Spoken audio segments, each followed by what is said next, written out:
Hey everybody, I'm your host Jordan Gibson Price, and today we'll be talking about transnational feminism in regards to you. What does it mean in your daily life?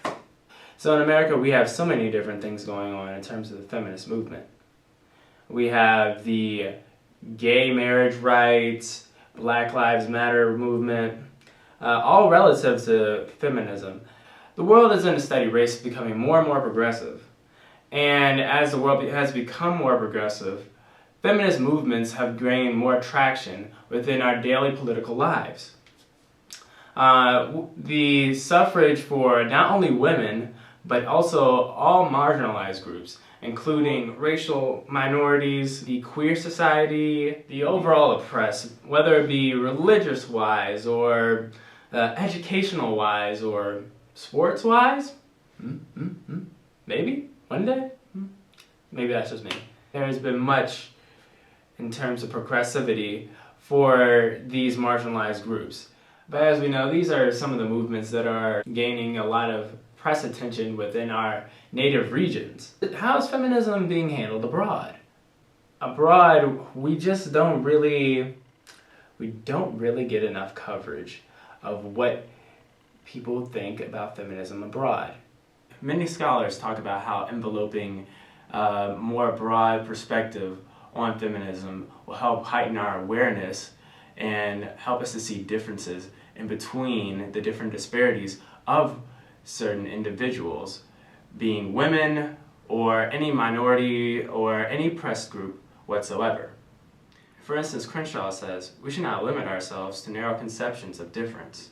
In addition to that, Alison Jaggar would reiterate and build off of those sentiments by saying that looking at broader scopes is key and essential for ascertaining possible beginnings in which all could thrive.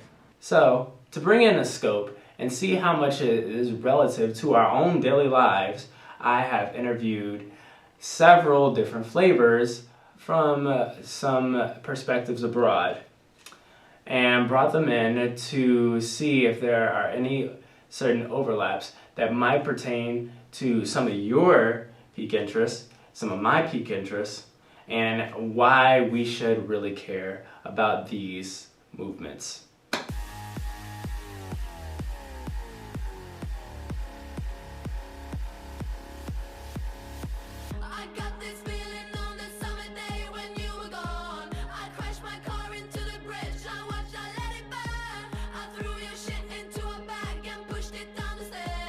So basically, the feminist movements in Ghana are a little different from the ones in the United States, mainly because there's different cultural implications for feminism in Ghana. However, because of the increase in transnational feminism, there are like local Ghanaian women or feminist scholars that are like reinventing feminism in a Ghanaian cultural context. So, the Ministry of Women's and Children's Affairs, which is where I want to actually go get my career in, also really handles women's issues and women's human rights issues. So, yeah, the feminist movement in Ghana is increasing, it's growing. It still has its issues, but which movement doesn't?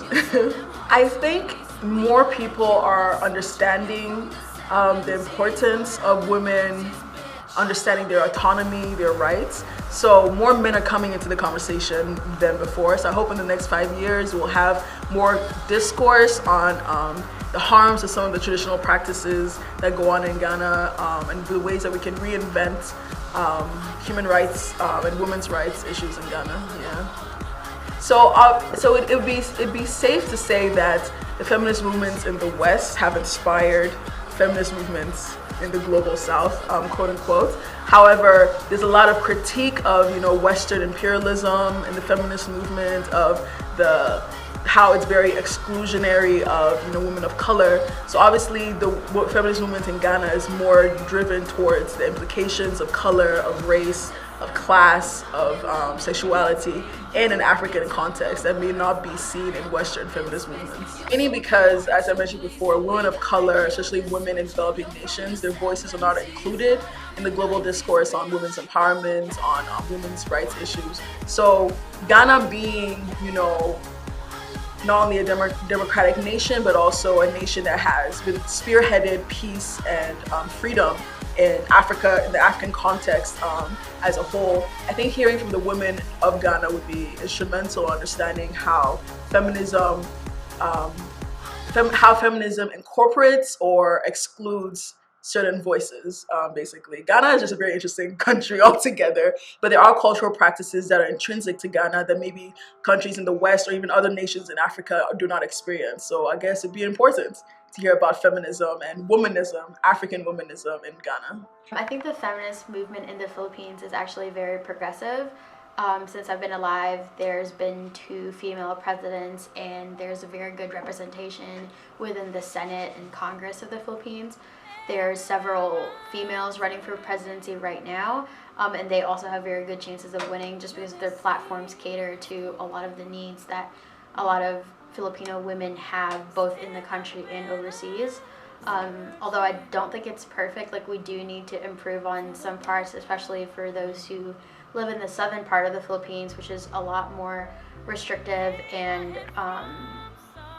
they have a different culture in the south, so we definitely need to work more. I don't think there's much intersection between American feminism and Filipino feminism, just because they are very different. For example, like the Philippines is majority Catholic, so in Catholicism there's not a lot of positions of power given to women, so religion kind of like inhibits the way that like women are like involved in the country. In America, it's not like that. Like I don't really think religion inhibits women here at all. In the Philippines, I think everyone should be feminist and like everyone should support the movement, just because females or like women provide a lot of like what goes on in the country. So like the workforce in itself, like most of it are females, like when it comes to jobs like teachers, nurses, and like doctors, and that's what dominates like the country, like asides politics. And even then, like a lot of women are getting into that workforce / area. Okay, so feminism in Guyana specifically, I don't think it exists that much, or at least it's not that prevalent in society. If any case, if it does exist, it's going to be on a very subtle scale, in the sense that there are more women attending college. There's like only one university in Guyana called the University of Guyana. Creative. But more women are attending now, probably because they're given more the opportunity to, whereas probably when my mom and dad were going to college, it wasn't that common for the women to go to college. It wasn't that common for people in general to go to college. Guyana's a third world country, so you kind of ended after high school, and then you would go work at a sugarcane factory or fields. Yeah, both.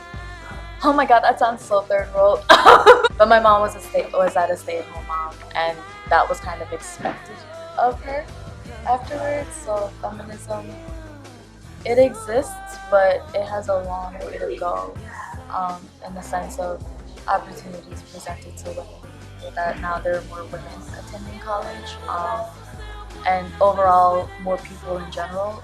That kind of like leads to obviously more people being educated, and then there are a lot of people leaving the country to come to the States for their education as well.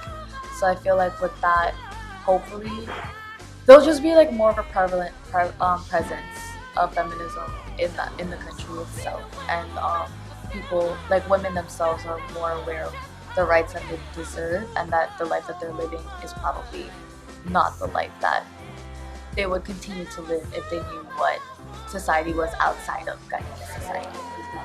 I think some overlapping issues would probably be in terms of like jobs and wages for women.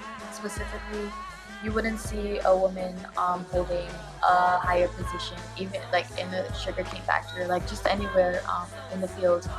They wouldn't have, which are like mostly dominated by men, but they wouldn't have like higher paid jobs compared to men.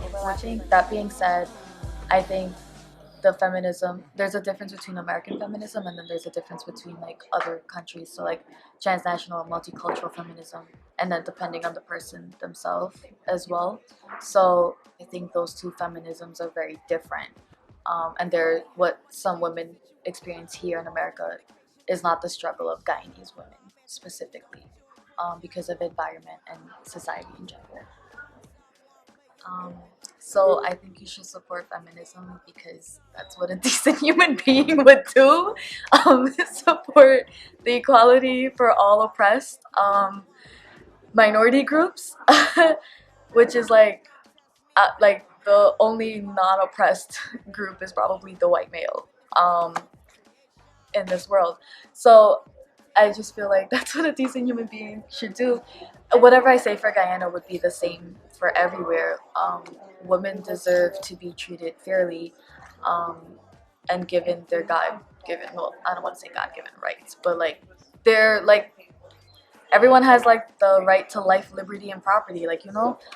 So it's like they should. Those are the basic fundamental human rights. I think. Just in general, why wouldn't you support a movement that's fighting for the rights of all oppressed and minority So groups? in India, it's very interesting because recently there have been a lot of protests and a lot of uprisings against violence against women, especially in terms of rape, because there have been several horrific rapes over the past 4 or 5 years. Knowing Indian society and Indian bureaucracy, feminism in India will be the exact same place it is right now in 5 years. For the simple reason that in a country of so many people and so many varying belief systems, so many varying religions, it's very difficult to come to one condensed sort of push towards any sort of reform in terms of maybe we shouldn't be raping and murdering a woman. Like, it's gonna take a couple decades to get to that conclusion. In addition to like things like you know like related to like period and all of that, but I'm not gonna get into that because I can go on for a long time about that.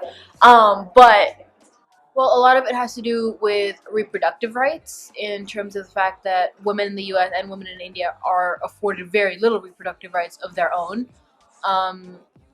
To this day, it's very difficult to get an abortion in India, just as it is in the US, and it's very difficult to get any sort of birth control. I guess condoms are an easy sort of method of birth control in the US and India. You're shamed for them. You're shamed for buying them. You're shamed for possessing them because it's kind of like a thought of like impurity um, upon women. So I guess most of the intersections are in just women's health. And as a citizen of the world, as a human being, everybody should be appalled by these ridiculous violations of human rights and women's rights that are going on in India for the simple reason that, it's to the point where women are being murdered every day for being women. And if you don't see there's something wrong with that and you're not interested in that, then there's something wrong with you. Hi, I'm Danielle. I'm from Cameroon in Africa. And I feel my country disregards my rights as a woman because, well, I know for a fact that because if I go back and I'm more successful or more educated than a man maybe, then I look like a less valuable candidate for marriage, which I don't even want, but it just sucks. that's how it is. And I'm Maïs from France, and overall, women are very respected in France. We're respected at work, we're respected on the street, well, yeah, so. But like, I can definitely say by personal experience, I have a very macho family, and I'm a very traditional family. And there's a lot of gender roles that are very accentuated in the average French family, everywhere. And yeah, there's also a lot of street harassment in Cameroon, and they're very aggressive verbally about it. I feel like there are already a lot of women, especially women writers and politicians, who are starting to create a movement or some kind of movement that I know of. So I'm hoping that by then there would be a little more respect. There are like newspaper pieces, there's an increase in women's nonprofit organizations. There's currently a couple females running for presidency in the Philippines, and in the next 5 years I see it growing a lot more progressive than it is now, just because the female voting population in the Philippines is very large, and I know that they want to see someone in that position of power that helps them. But I do know in a very like patriarchal society, the change will be very slow and very excruciatingly there'll be very excruciating small steps before we get to anything major. And for me, well, okay, I'll look at the traditional French family. My brother is still super macho, and I don't think in 5 years there'll be any difference in the general like French culture in the French country.